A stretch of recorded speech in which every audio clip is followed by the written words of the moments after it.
Jimmy, yesterday we talked about the bubble. And our next segment of the show, I'll have to probably move my, there we go, is why the cost of a home is more critical than the price. So, this is information that is part of that buyer's guide that I'm putting together.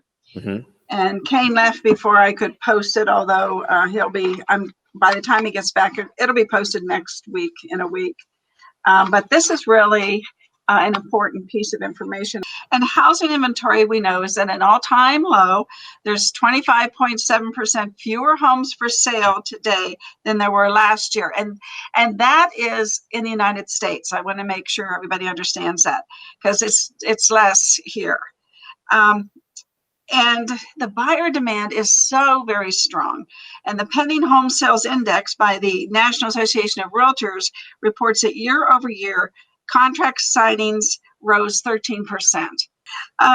So, Jimmy, there's a shortage in the supply, and that makes the item in demand, high demand. And then the price increases, and we all have to get ready for that. And that's why we talked yesterday about 3 reasons why there is not a housing bubble.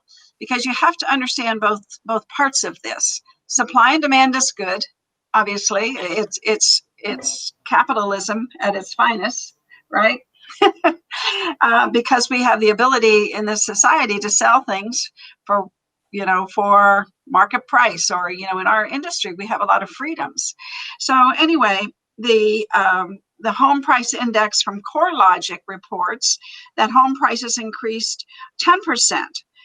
CoreLogic also forecasts a 3.3 home price increase on a year-over-year basis by the end of 2021.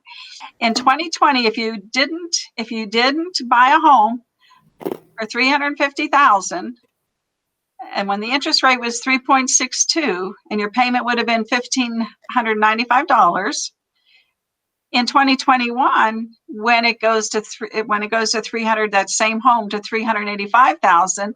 With the interest rate of 2.73, your payment's lower.